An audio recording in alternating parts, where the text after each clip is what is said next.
And we are just waiting on to get the notification. And we are.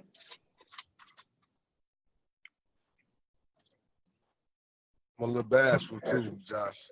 It's all good. It's all good. Okay, we live. I want to thank everyone for tuning in to a special edition of Off the Record this evening.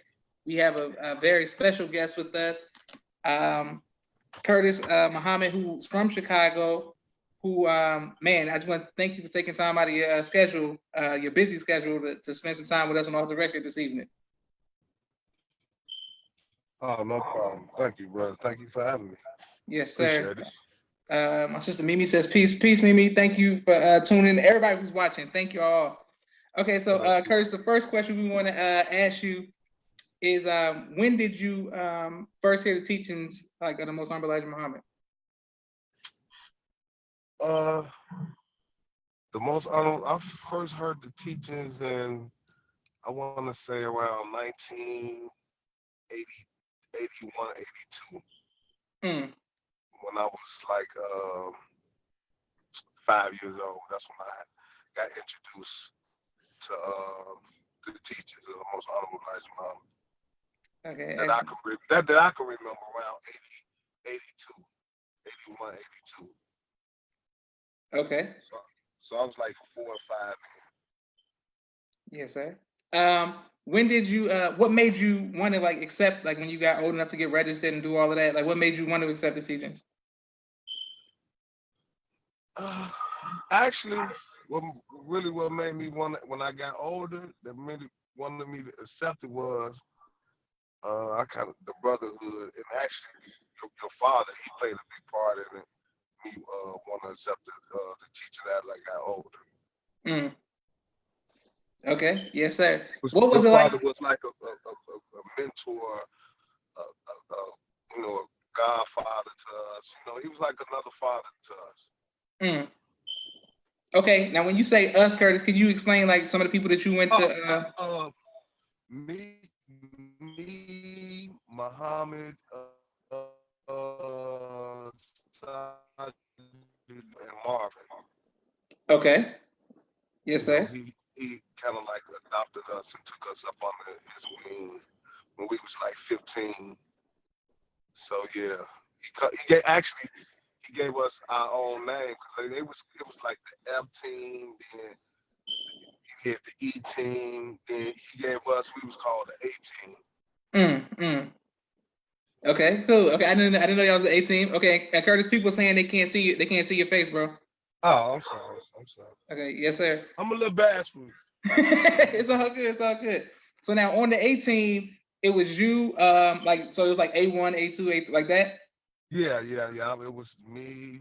It was actually me, Muhammad, Saad, Marvin, and Reginald. Okay. Yes, sir. And what was your function? What did y'all do?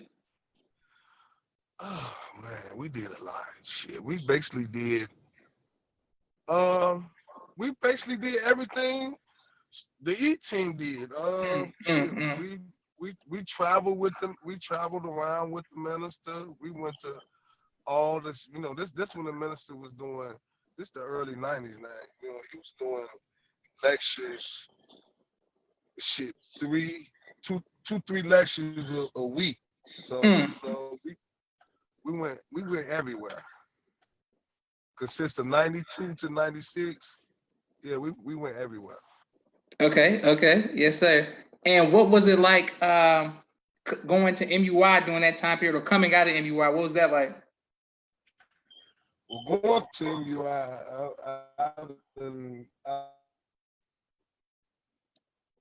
I wasn't really pleased with it at first. I'm gonna be honest. Okay.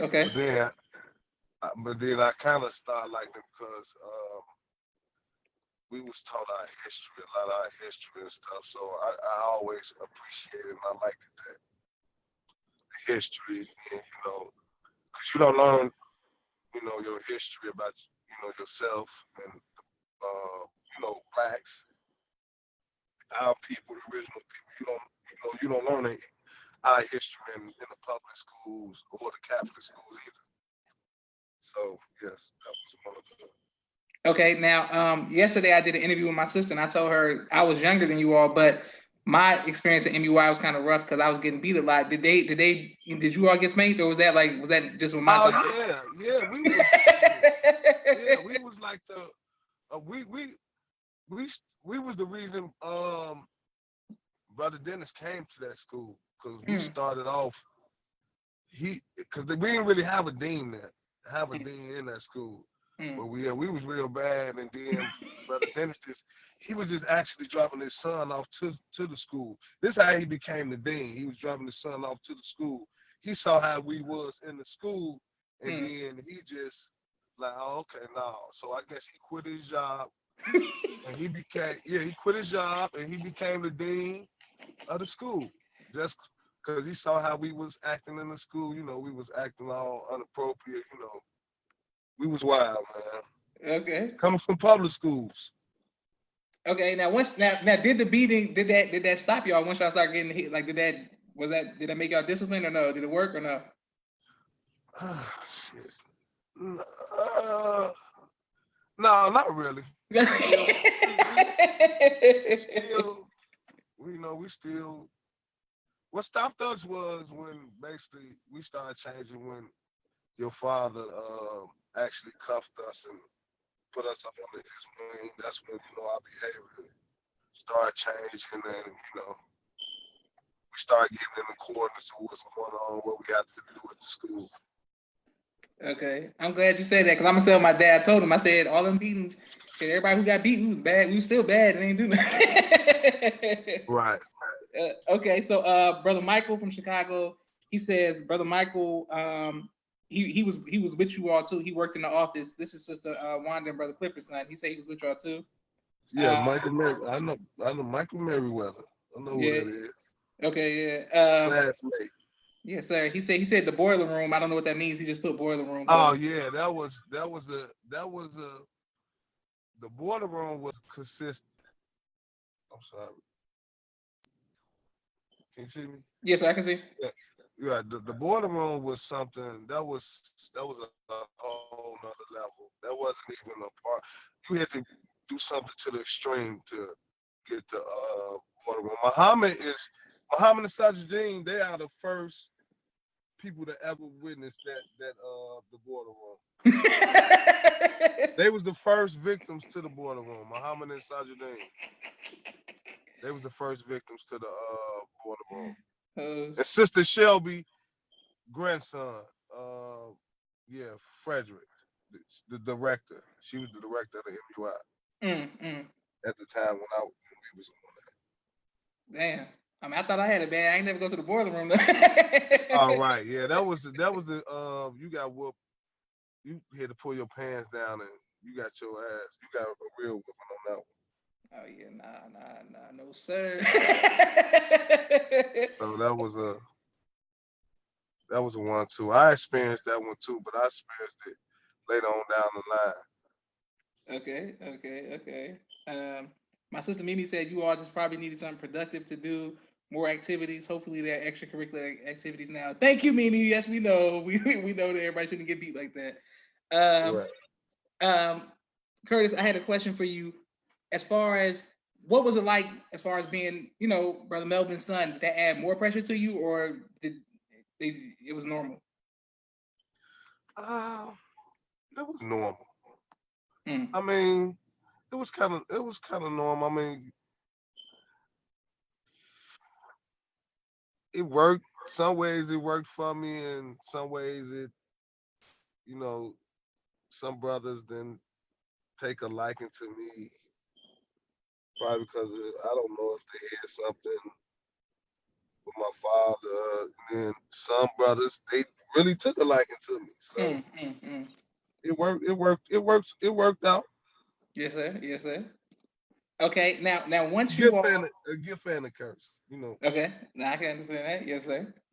Now in Chicago during this time period, it's like GDs, Vice Lords, Blackstones. How did you survive when you were off the property? Was it rough? Like was it like Chiraq? How people call it Chiraq now? Was it like that back then or no? Oh yeah, far the gangs. The gangs was organized, so it was like more yeah, the streets were more organized. So you had to get permission to do things, and you couldn't just do anything in the neighborhood. Um, you get chastised for it. You know, just couldn't do any. How it is now, it's a lot of what they call it, Indians with no chiefs. So yeah, it's no or you know what they did is they took the fathers from the out the household and took the gang chiefs off the streets. So nowadays they locked the gang chiefs up for so many years. So now don't nobody else now want to step up and take that responsibility because that's that life sentence and that the RICO and all that come behind all that. So that's why it's not really organized no more. Okay. Now, as far as when you were the FOI, you got a suit and bow tie on, you moving around, the minister's hot in the 90s. Did you ever, because you all were younger, you in the A team, did you ever fear for your life?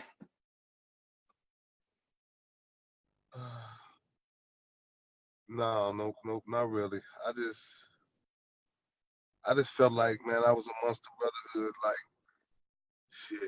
When I was around the leader, I just felt like, man, couldn't nothing would ever happen to us because we was around the minister. I mean, Yes, sir. nope, I didn't fear my life. Nope, not at all. Okay. All right, great. What was it like during the May Man March? What was the climate like, and what did you do during that time period? I actually went. I was there. I was up Mm, there on the stage and everything. When the minister. I was 18. mm, mm. Me and Sajidine, we went with Benny Mo. Okay. We Yes, went with sir. Benny Mo. He took his two oldest children. He took Elijah and Benny with him too. Benny Jr. with him. All, Okay. all and me and Sajidine, we all five of us went. I actually got interviewed on the plane by Cheryl Burton, who worked for Channel 7. Mm, Coming okay. back, yeah. Did and y'all the pictures weren't big back then? Y'all didn't want to take pictures of that, or no? Or how was No, it? you know what? I wasn't even be able to taking pictures either. Man, that's crazy. No. Well, yeah, Okay. that was I went in '95 and 2015. Yes, sir. They Okay. had their That's 20th anniversary. okay. Now, in the midst of all the Vice Lords, Black Stones, all the gangs in Chicago being organized, how were the FOI respected during this time period when you were, what I'm saying, you active, you in the 18? How was the respect in the streets as far as In that? the, in the '90s, back then the FYI was real respected. Like I say right now, the youth too much. They don't really too much know the FYI because for some reason, I mean, they not really big up in the streets like how they were in the '90s. But in the Mm, '90s, yeah, the FYI, the presence was their presence was made known. Presence mm. was definitely made known because it has been a few incidents that happened where the FYI had to make their presence be felt. So yeah. Okay. Now, can you help us paint the picture of the structure back then, as far as the officers? Like, who were the officers, the captains? Like, who the people who was training you all, um, like on a day to day, like the lieutenants and stuff like that? Like, who was around? The lieutenants. Uh, Actually, they didn't have a captain for a minute because your father was the supreme captain. Then Brother Mustafa Farrakhan, he was the assistant supreme. So they didn't actually have a captain for a while. They had a first officer. I Okay. think who was the first officer back then was oh shit. Excuse me. Was it Brother Thaddeus? He was one time was the first officer. Then you hear shit. Wally. Matter of fact, Brother Wally had became the captain too. His name Mm. was Jack. His name was Jack then. Okay. He was Jack. He was actually he was a second officer back in the day under when uh Brother Frank was the I forgot his he was the supreme captain. He was the supreme captain before your father. Okay. Yes, sir. Okay, brother And Ali. Okay. yeah, right. And Brother Wali, my father was his first officer, and Wali was his second officer back then. This was in '89. This when the minister first got the mosque back in Okay. 1989. Okay. I never knew Brother Melvin was the first officer. I never knew that. Yeah, he was the first officer when the minister when we first hit the mosque. He was the first officer then. He actually, you probably don't know, he the one put all them bathrooms in the mosque and in the school. He built all the bathrooms. He was I the ain't know none plumber of of that. the mosque. Yeah, he was Okay, the so, plumber. He did all them bathrooms in the mosque and the school. praise be so loud. Okay, I ain't know none of that. All right. Yeah, Okay, now what is it like being the older brother of so many siblings, bro? man. Oh man, that was a hard one for me, man. Having a whole bunch of siblings, because I didn't have an older brother, so I had to learn everything on my own, Mm. and it made me real independent. My mom's made me real. She made me like kind of like real independent at an early age. So yeah, it forced Okay. me to be. It forced me to be real super independent. Okay. And speaking of independent, I'm very proud of your business ventures. All your family, all your siblings seem to have businesses, but you being the oldest, you leading the way with your businesses. Can you please tell us about your businesses? Oh, actually, I'm into dump truck. I got a dump truck. Well, I had two, but I retired. I got tired of driving. Okay. So Okay. I sold man. I sold my truck. But my friend Muhammad, uh, as you know, Muhammad, that's my best friend. Yes, sir. He got me into the dumping. So I get all the credit to him. He got me into the truck, and it was like I was like 20, 28, 29. I Mm. was in the street. I had dipped off. Was in the street a little bit. So I started. I got with Muhammad. Now, matter of fact, it's funny how I started. We used to compare incomes of how much money we made. Mm. The thing, he was driving a truck. He had his own truck, so he was making the same type of money that I was making. And I was, I didn't dibbled in the street, and I'm like, oh my god. So this something that I need to. And then I was tired of the street. I didn't want to go back to jail because I'd have been to the penitentiary before. Mm. I didn't want to go back to that path. And I just got tired of living that lifestyle anyway. Doing because actually that's selling drugs is destruction to our people. So I don't want to do that. I was raised. I knew better. Mm. So excuse me. Yeah, so yeah, that's how. And Muhammad, he was into the truck, and so I just was like, you know what, man, I'm finna change my life up, and just I paid for myself to go to truck driving school, and as soon as I graduated and got my license, I bought me a truck. Okay. Yes, sir. Yes, sir. So, Okay. That's and nice. ever since then, I've been doing it ever since. So it's been like that was in '07. So I've been doing it for like 12 years now. That's good. Okay. Then I'm listening. I'm listening. then now I got into uh, real estate a little bit, fixing and flipping. Yes, sir. I just um, completed my I bought a house, got it fixed up. Now it's under contract for to be sold. So Mm.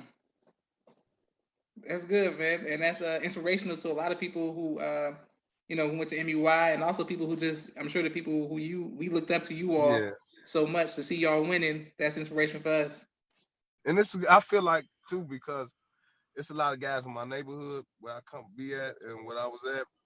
A lot of them now they saw me, go to truck driving school. So it's like about 20 guys from my neighborhood that when they got their CDLs, and some of them even got their own trucks. Mm, So mm, mm. you know, Okay, good. Okay, now you're a father. What advice would you give to future fathers? Oh, shit. What advice? Yes, sir. Fatherhood. Yes, sir. Uh, what advice I'd be? Try to be more emotional with your children.